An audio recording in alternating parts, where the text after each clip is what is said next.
What's up, spectators? Welcome back to another episode of The Great Ace Attorney. I apologize that the dialogue seems to skip on its own. Pretty much when I push start recording and click back into the game, it starts to just go on its own. Let's go ahead and go back into the history. Alright, so before we go back, previously we discovered the true identity of the waiter, who is not actually the waiter of the restaurant, but in fact an inspector. And also the identity of the woman who everyone initially lied about, but actually was there at the dining table. I think they've been brought into court. If we look back at the court history here for the dialogue that we just missed, the court hereby resumes. Prosecutor, have you managed to subpoena the witness? Yes, Your Excellency, against all odds. All right. And thanks to a certain young stripling, the prosecution is now under rather painful scrutiny from the government. Sorry. Let the government scrutinize. That's their job. It's nothing to worry about. It's highly unlikely that the good relations we forged with Great Britain will emerge from trial unscathed. Will you still think it's nothing to worry about when the new treaty breaks down and our nation founders? Again, terribly sorry. If the friendship between our nations is really so fragile, then the treaty isn't worth the paper it's written on. You really have nothing to worry about, Ryunosuke. What do you mean? A secret trial, anxiety over some foreign government's opinions, a bungled investigation, missing witnesses. Is this what our nation's justice system is? Is this the Supreme Court of Japan or of England? Shit! You and your friend know nothing. Nothing of the situation our Nathan... By aligning ourselves with this great world power, we'll become strong. Diplomacy's never been more critical. Steady political maneuvering is what will secure our futures. I won't deny that I'm no expert. I'm just a student. And one who could arguably study harder, too. But standing here now in our Supreme Court, there is one thing that I feel very strongly. A country that fails to uphold the truth in its justice system is a country with no future at all.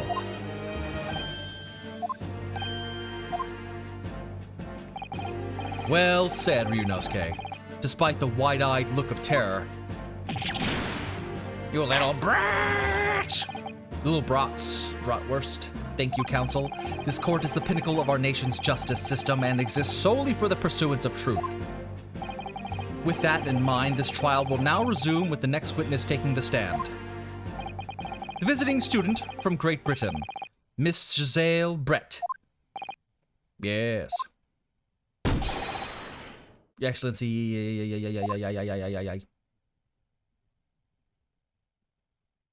Ooh. And we were supposed to not have noticed someone with a swan hat? Well, what a delight it is to welcome such a fine gentlewoman to Japan, and from such a distant land.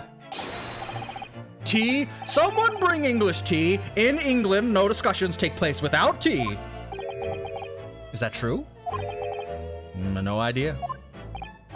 So,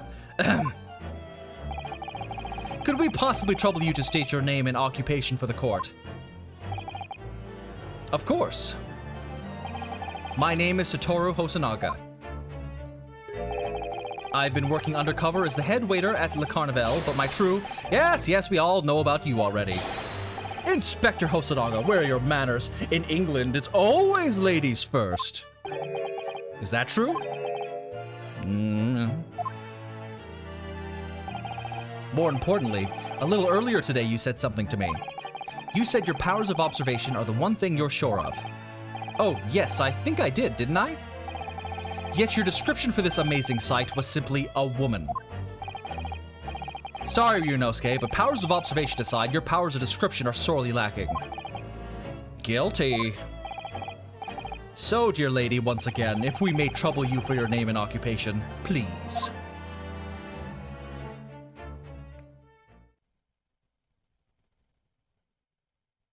She has no eyes.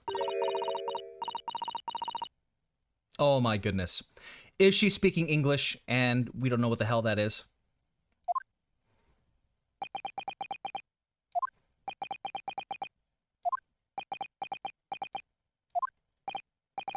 I'm terribly sorry, dear lady, but...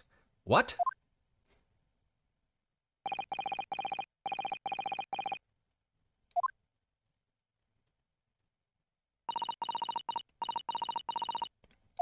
Now this is interesting. The lady says her name is Giselle Brett. She comes from London, England. She's a visiting research student, currently enrolled in UMA University's medical faculty. Oh my, what a rare treat to hear the dulcet tones of the delightful language of the British people. Yes, indeed. The accent must be so powerful that we simply cannot understand. Actually, you know what? It's very fun that they were like, how do we translate this, but also make English seem to be a foreign language? We'll just write, like, doctor's cursive. I'm afraid I don't understand a word you said, but it was as beautiful as a hummingbird song. As far as I can tell. The detective is translating her words faithfully enough. Yes, I agree. You'll obviously do fine in England, Kazuma. Her English doesn't rattle you at all, does it? Nor you. You've clearly been paying attention in your English classes, Ryunosuke. The court thanks the beautiful lady for taking the stand. Now, if we may trouble you to confirm something, Miss Brett. 3 days ago, at a restaurant called Le Carnival, a grim murder took place. The court has been led to believe that you were dining there with the victim, Dr. Wilson, at the time.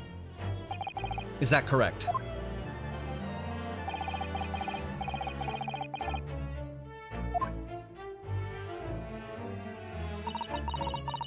Ah, yes, of course. She says, yes. This could take some time. So even though she's studying here in Japan, she can't speak any Japanese. I'm sure that'll turn out to be a lie.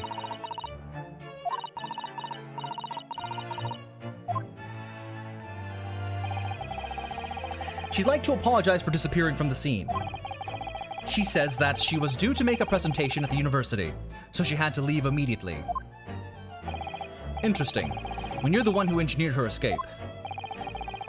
I was just following special orders from the Bureau. Well now, dear lady, would you be so kind as to cast your eyes over this photographic print?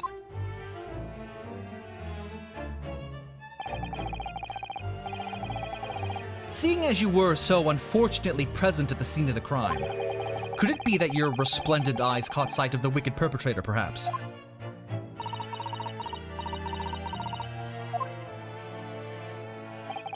Apparently, it was a very frightening and sorrowful sight. Do you mean to say... Yes, it would appear the lady did witness the crime. The very moment when the accused, standing right there in this courtroom, shot the victim in cold blood. I mean, that dress has just felt fantastic. Order in court. Did you hear that, Your Excellency? Here we have an absolutely conclusive witness statement. Well, it looks like it's clear now. Clear who our real enemy is. Unfortunately, I'll have to ask you to formally testify, if you please. Kindly tell the court the exact nature of this frightening and sorrowful sight you described.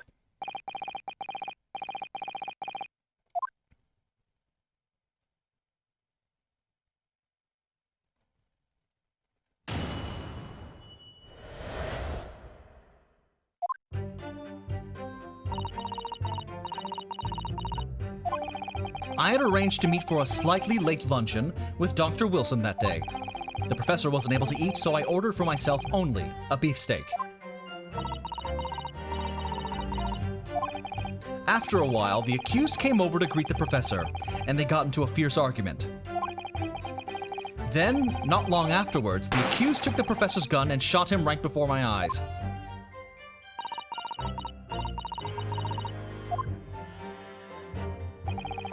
I don't carry a gun myself, so obviously I couldn't have been the culprit.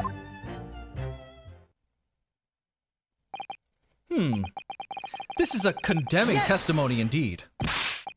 No, I didn't have any kind of argument with the professor at all. Objection! Quiet, you filthy wretch. Look at you, you black-hearted blackguard, and look at this snow-white angel. I'm sure even a dark-minded scoundrel like you can imagine whose words the court is going to believe. You're still making the same mistakes, Ryunosuke. You mustn't blurt out when you're goaded like that. That's a lesson you need to learn. But he's so annoying. Of course, I was at the scene as well. I took statements from this lady and the two witnesses who testified before, and reported back to the Bureau. It was decided that Miss Brett was not involved, so I let her go. The testimonies of the last two witnesses were completely worthless. However, well, even so, on the day in question, the lady was wearing the same outfit as she is today. As you can see, there is nowhere about her person where she could conceal a firearm. I mean, except the swan hat. I would think she could hide a gun almost anywhere in that outfit if she wanted to. Unless and until the precise location where the witness is to have hidden a weapon can be shown, this is moot. There are no pockets in my outfit. I have nowhere to hide a gun. Those are the witness's own words on the matter. That's ridiculous. If only I was allowed to lift up her dress, I could prove it. Don't think about doing anything rash, Ryunosuke. But I didn't fire the gun I picked up. There must have been another gun there that day. You're right about that. Which means this lady was hiding a gun somewhere. Yes, that's what we have to prove now. And to do so, we will need to pull her testimony apart.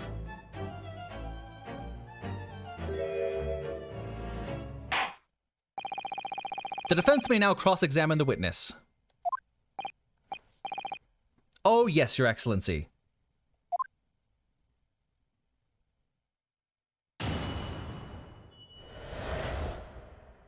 A frightening and sorrowful sight. I had arranged to meet for a slightly late luncheon with Dr. Wilson that day. Yes! After 2 p.m., in fact. That's really quite a late lunch, isn't it? Objection! You don't keep up with the latest fashions from Britain, do you? Late luncheons are en vogue, isn't that right? No. A decisive English no has quite a sting to it. The gentlewoman's currently working in the victim's research laboratory, it seems. So it was apparently a daily occurrence that they would lunch together. But on the day in question, the victim had another appointment at the clinic first. Yes, which we can prove from the medical report card that was submitted as evidence earlier. That's right. Miss Brett and the victim went to lunch following the victim's treatment, which is why it was so late. Yes, that all makes perfect sense. Such wonderful logic. What a shining example of English intelligence this fine gentlewoman is. So you both arrived at the restaurant. What happened next? The professor wasn't able to eat, so I ordered for myself only a beefsteak. Yes! He was unable to eat, you say? And that was because he just had a tooth removed at Hata Clinic, correct? That's right. You're supposed to actually check with the witness before answering. Was Miss Brett aware of that fact? It seems so, yes. She heard that the professor was to have some dental treatment. So that would mean that it was you who ate the steak pictured here. Is that right, Miss Brett? That's right, yes. The print you have there shows the table exactly as it was left after the horrifying events. Exactly as it was left. Dear me, what a harrowing experience. To have traveled to a distant island on the far side of the world to be embroiled in such a tragic incident. Have no fear, my dear lady. I swear I will crush the evil fiend that has subjected you to this terrible plight. So the victim, Dr. Wilson, had nothing to eat or drink at all. That's right. Other than some carbonated water. Just water? Yes, the professor was unable to eat, but he had been given permission to drink water. So it appears that the dinners toasted their lunch with a glass of water each. They each raised a glass of carbonated water. What do you think, Ryunosuke, about the witness's last statement?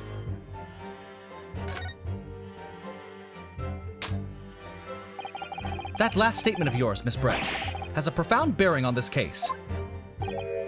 Well, well, how fascinating. Do tell us, what is this profound bearing?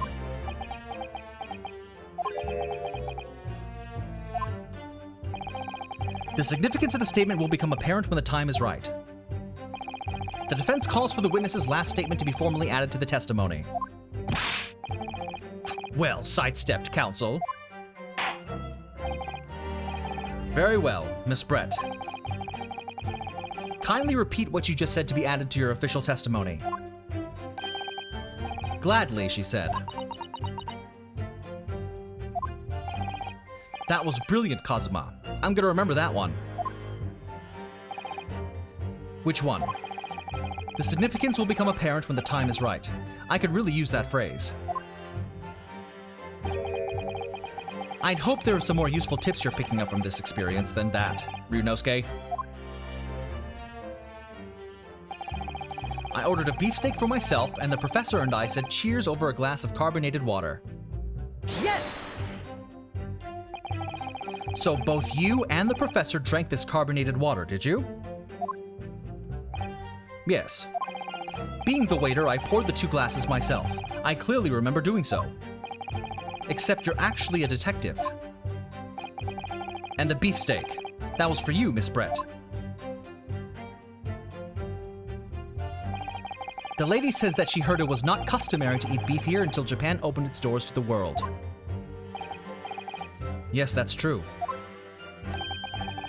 What a frightful place, is the lady's opinion. And I've heard it's not customary to eat sashimi in Great Britain. Now that's frightful. Every country has its own cuisine. As long as people have food to eat, what does it matter what it is? True. Come to think of it. The first time I tried carbonated water, it was much more of a shock than the first time I tried beef. But anyway, back to this witness's statement.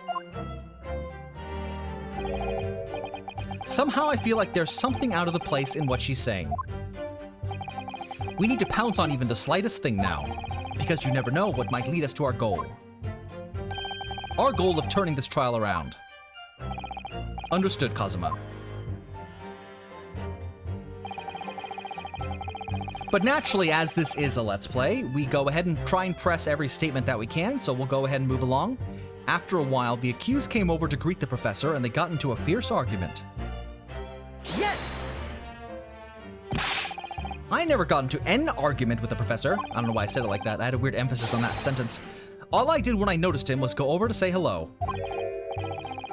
Please don't get angry with me. No, I wasn't directing that retort at you. It was meant for the lady next to you. But anyway, as I said, I did not argue with the professor. I'm afraid your words are in vain. Sorry? Miss Brett does not appear to speak Japanese. No, of course not. Japanese is such a cumbersome language anyway. English is the future. We must all supiku ing. Oh, is that? That feels a little weird to do.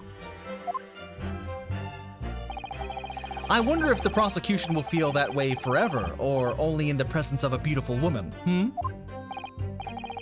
Well, that beautiful woman's telling blatant lies with a completely straight face. I have to find something that'll unravel her testimony, no matter how seemingly insignificant it may be. Anyway, it seems that after the argument, the accused briefly returned to his own seat. That part ties in with what you said, doesn't it? Yes? I still had some coffee to drink. And the next time you got up after that was when I'd finished my coffee and stood up to leave.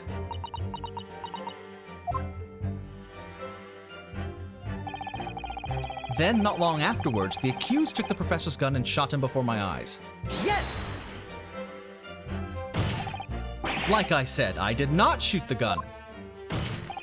And like I said, there's no point repeating that assertion over and over. Well, I wasn't expected to be attacked by my own side. Nevertheless, defendant, you can't deny that when the shot rang out in the restaurant, you had a gun in your hand. Well, yes, that's true, but all I did was pick up the gun I saw on the floor next to the as I was leaving the restaurant. In fact, yes, there was someone much closer to the victim than me at that time. The highly suspicious lady. That will do, you dirty, rotten scoundrel. Dirty? Your baseless accusations could very well cause an international incident, boy. It seems to me that your accusation is just as baseless as ours. What nonsense. The lady's merely stating what she saw. And this is already an international incident as far as I'm concerned, anyway. I don't carry a gun myself, so obviously I couldn't have been the culprit. Yes! It's all very well saying that, but can you prove it? Absolutely. I verified it personally. You verified it? Yes. Immediately after the incident, I checked to make sure the lady was not carrying a weapon. I distinctly remember her saying, "I'm not." That's all you did? You just asked her? Surely you carried out a physical search, Inspector. No. Why on earth not? The Honorable English gentlewoman clearly stated that she did not possess a weapon. There was obviously no need for any further probing into the matter. Or there was no permission given for any further probing into the matter, perhaps. Think what you will, but if you're going to continue with this preposterous claim that the refined lady was concealing a firearm, the prosecution demands that you support your assertion with facts. In other words, he wants evidence.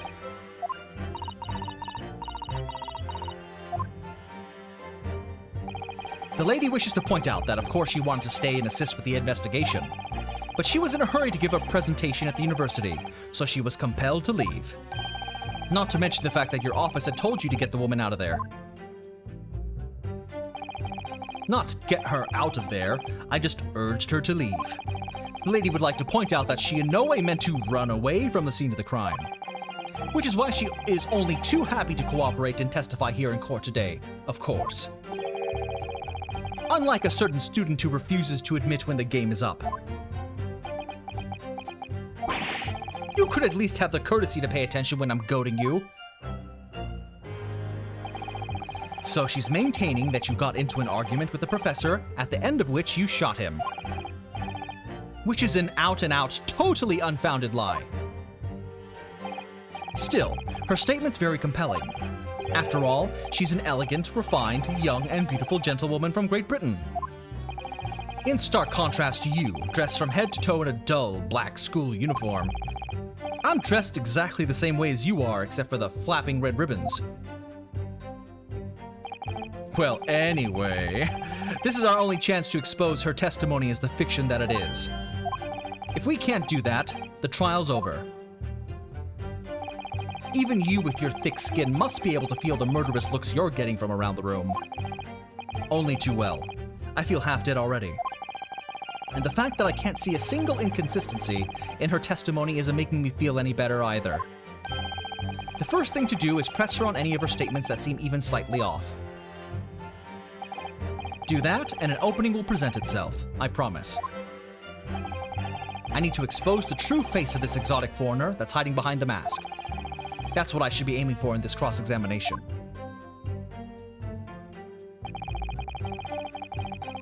Let's see. That is the added statement here about the carbonated water. Let's go ahead and go into the present window. And notice that there is only one glass in the photograph. So let's present. Yes!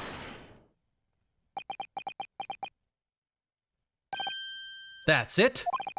Let me just confirm something, please. It's to do with this photographic print. Just a short while ago, you spoke of this print showing the victim's table at the crime scene. That it was exactly as it was left. That's correct, the lady says. Well, it's odd. Very odd. Dear me, what's odd is the defense's inability to express itself. Ryunosuke, what is it about the print that looks odd to you? Well, obviously it's the cheers. The cheers. Miss Brett just told us that she and the professor said cheers over a glass of water. But if that's true, there should be 2 glasses on the table, not 1. You're quite right, Counsel. There's only 1 glass pictured here. Objection! Are we supposed to be impressed by this nitpicking over minutia? What possible difference does the presence or absence of a glass make on the case? Objection! Minutia, you say? Could it be that the detective here removed a glass from the table to conceal the lady's presence? Of course not. I would never do something so reckless. But there should have been 2 glasses on the table. Or are you going to try to tell me you can clink with only 1? You're quite right. I certainly took 2 glasses to the table.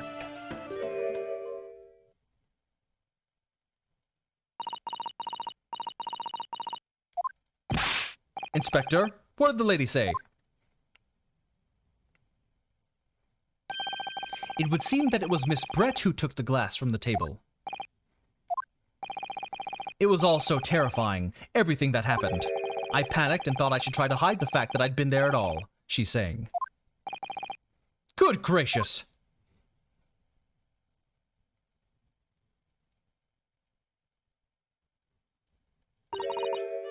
Sorry. There, as I assured the court before, this is of no consequence at all. Oh, please. We must remember that this student had just murdered this lady's luncheon companion before her very eyes! Who could blame her for concealing a glass or 2 in her state of disarray? That's absurd! Oh, really? So, do we take it that you are now going to accuse this vulnerable, young, and beautiful woman of mischief? No, this can't be put down to mischief. I'd like to know exactly how the lady took the glass from the scene.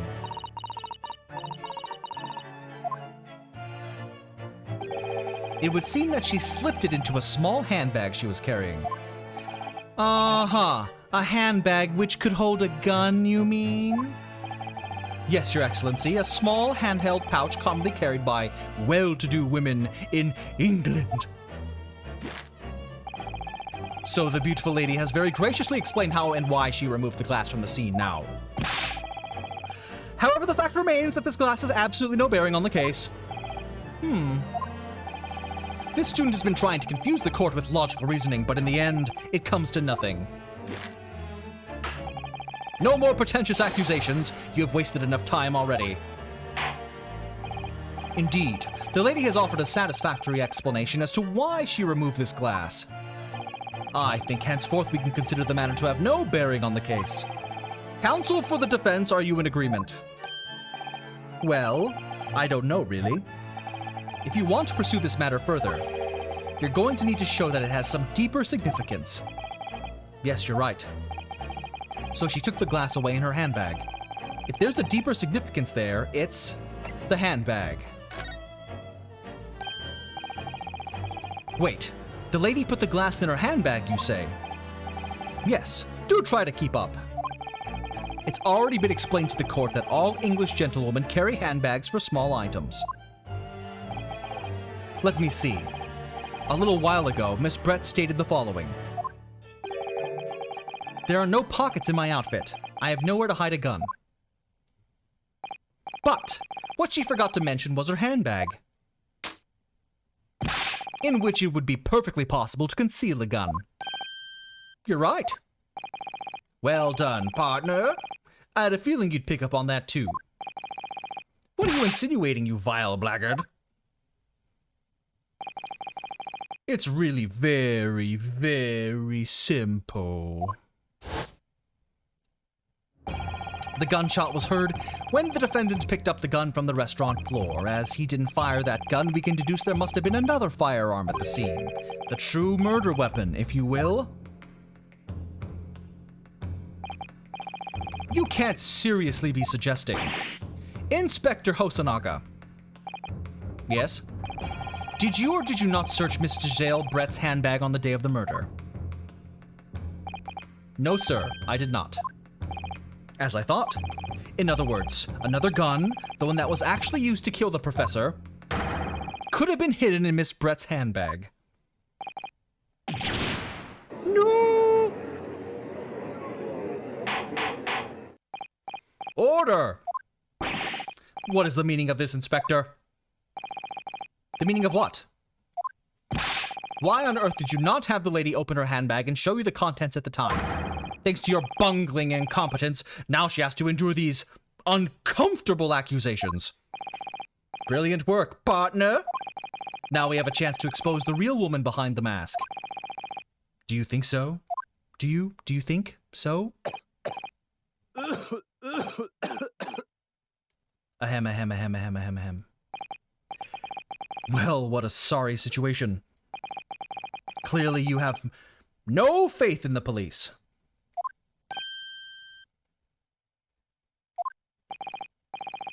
As I said, I did not search the lady's handbag after the shooting. Simply because it was unnecessary. Unnecessary in what way? I ought to thank the student lawyer, really. I have a piece of evidence here that I had completely forgotten about. This photographic print.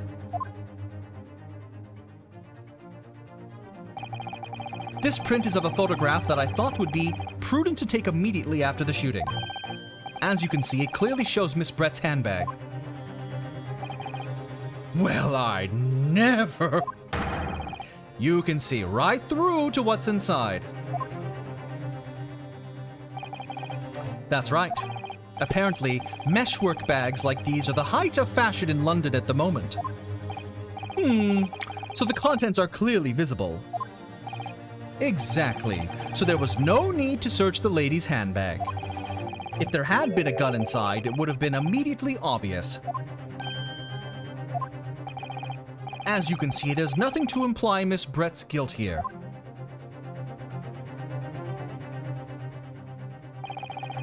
Thank you for helping to prove that, Naruhodo-san.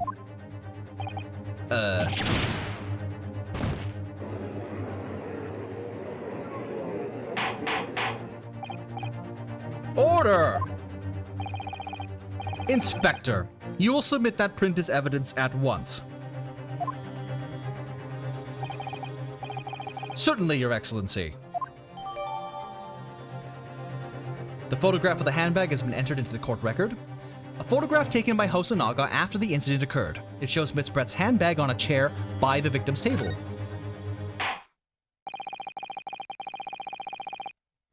I think you've had long enough to cross-examine the witness, counsel. The court has now been shown considerable evidence.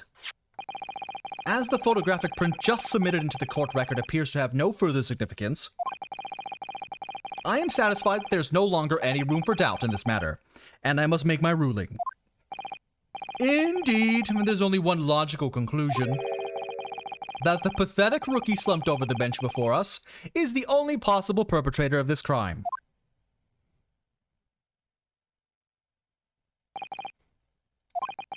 Just when I thought I was beginning to turn things around, I'm in a worse situation than I was at the start. No? Kazuma? I'm sorry, Ryunosuke. Now that the cross-examination of the witness is over, there's no way to force the trial to continue. You mean, this is it?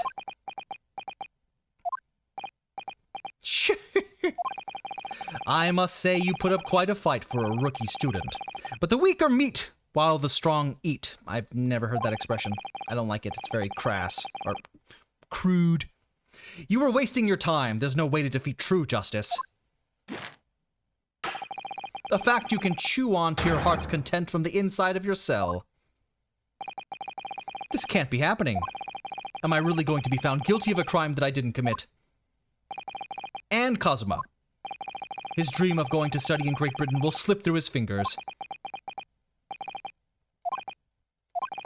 Is there really no chance of now turning this trial around in an about fashion?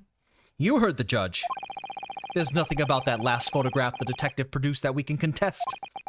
Which means there's no basis on which we can argue for the trial to continue. Very well, I will now proceed immediately to the ruling. It seems we'll be able to report to the British government on time after all. That smug little... Ryunosuke Naruhodo, having considered all of the evidence placed before me, I hereby find you...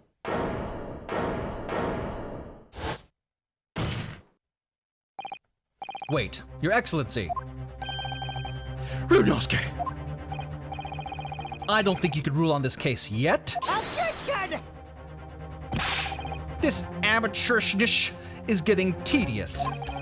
When His Excellency deems that the trial is over, he gives his ruling. That is the most basic protocol of the courtroom. Yes!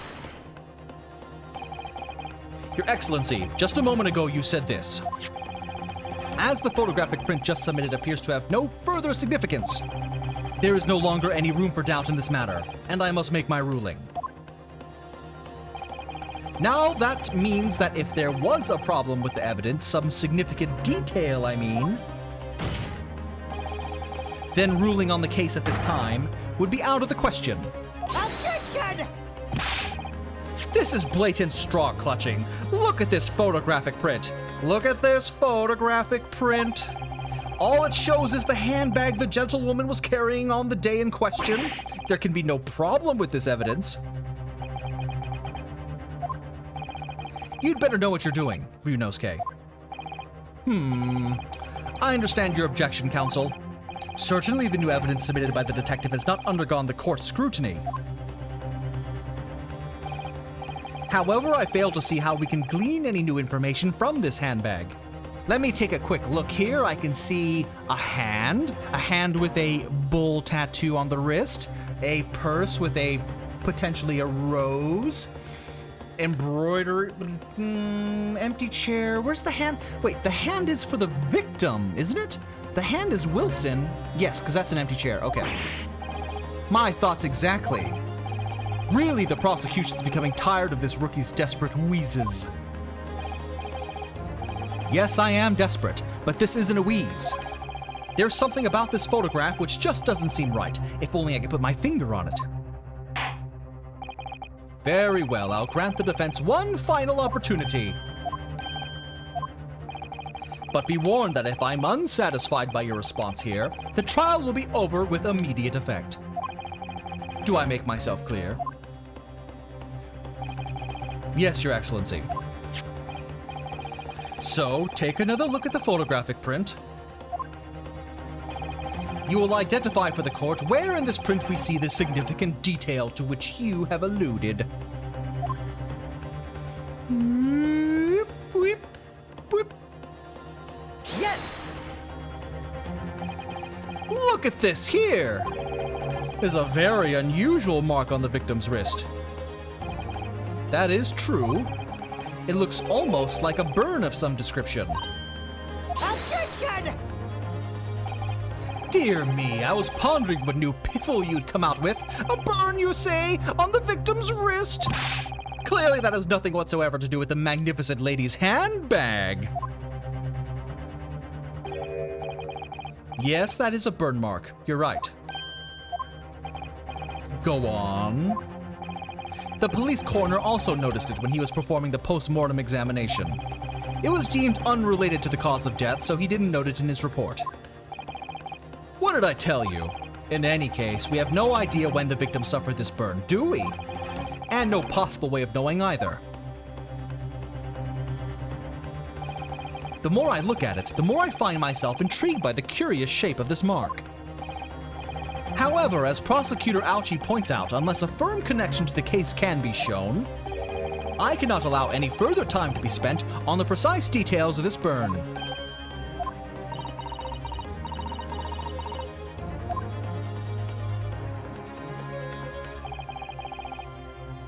Excuse me, Your Excellency. It would seem Miss Brett has a lunch appointment with the Dean and other university staff. She would like to know if she may be excused from the stand now. Oh, of course, dear lady. We shan't hold you up any longer. I'm quite sure His Excellency is about to give his final ruling anyway. What's your thinking on this, Ryunosuke? Do you believe this burn does have something to do with the case?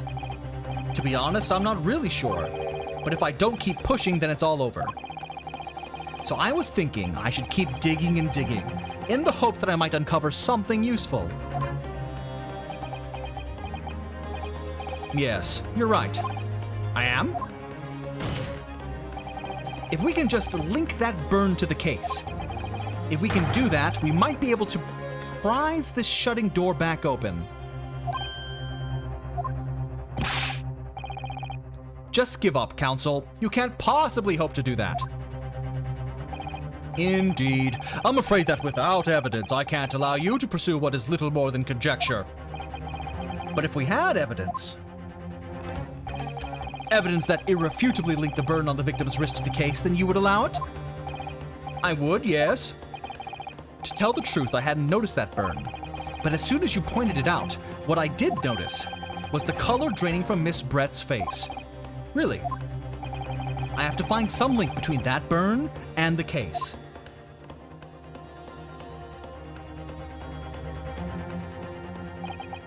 This is the moment of truth. It's time to find some evidence that proves what that burn really means. So then, the defense will now present its evidence to the court. The evidence that demonstrates an inextricable connection between the victim's burn and this trial. Do we actually have something? Okay, let's take a look at this here. Examine. Let's see, there is a beefsteak, sure. You know what? You know what it probably is? It's probably on the little iron skillet there. So let's get the magnifying glass. Oh, that's not, well, I don't think it's supposed to help, because I highly doubt I would find it here. So let's back out. It's gotta be in this one. Yes! As I thought. Well, it's there. I have it. I guess I'll just present it. Yes! What's this, Counsel? Yet another print? Yes, Your Excellency, I believe photographic prints are an amazing invention. When we humans look at the scene, we miss things. But in a photograph, things we may have overlooked at the time are recorded forevermore. Do hurry up, Rookie. What are you trying to say?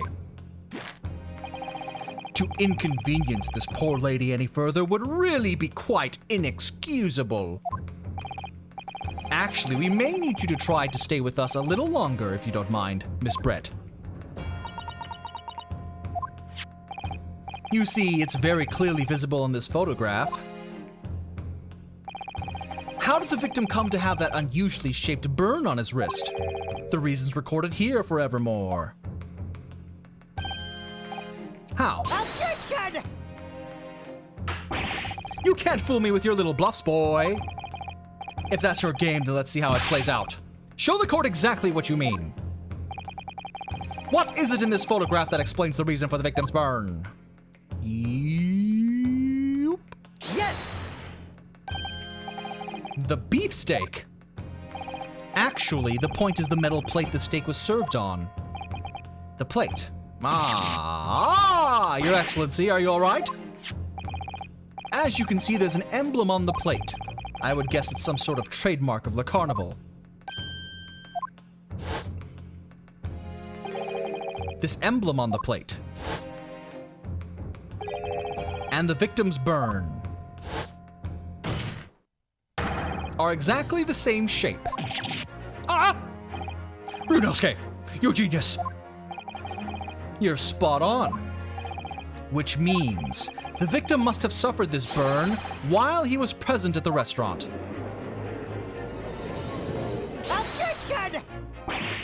But even if that is the case, we can't know if it happened on the day in question or not.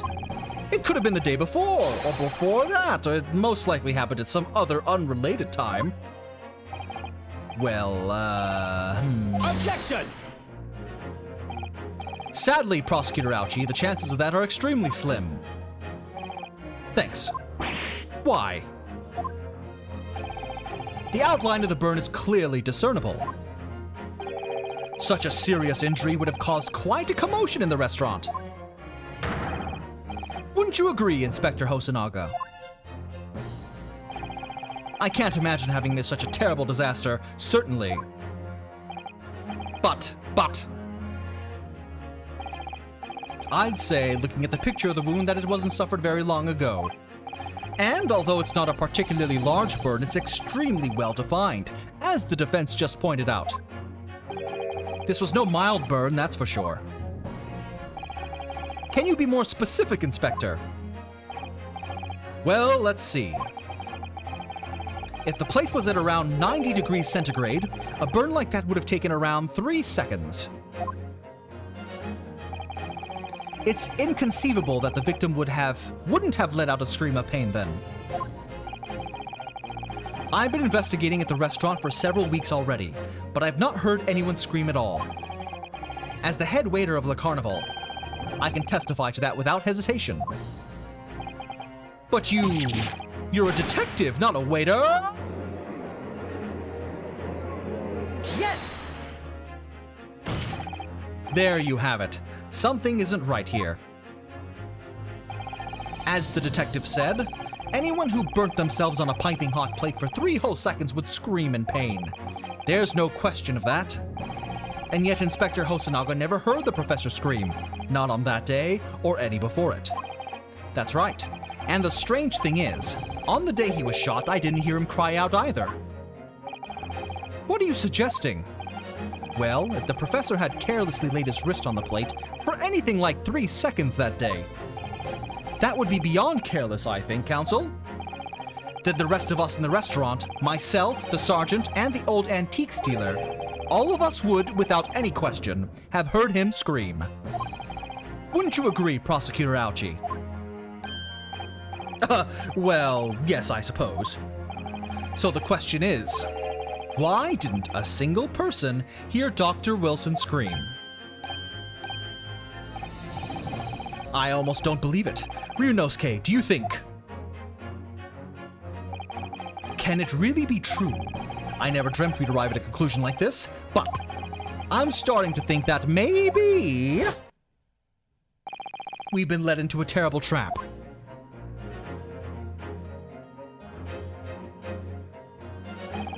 There's only one explanation I can think of to make sense of this apparent impossibility. On the day in question when he suffered the burn to his wrist, Dr. Wilson was already deceased. No man could remain silent while his wrist was burning on a piping hot plate for 3 whole seconds. That's clearly impossible. Apart from in one particular situation. Are you suggesting? Yes, it's only possible if the man was already dead. Already dead? Knowing what we know now, it's the only possible explanation. When the beefsteak was brought to Dr. Wilson's table that day, the professor was already dead. That's madness! Order, please. Counsel, explain this absurd notion at once. The victim was killed by a gunshot. That's right. That's absolutely right, Your Excellency. This is just another ridiculous ploy by the rookie student, but clearly he has no grasp of the facts. Objection! No, Prosecutor Ouchie, it's you who has no grasp of the facts. I beg your pardon.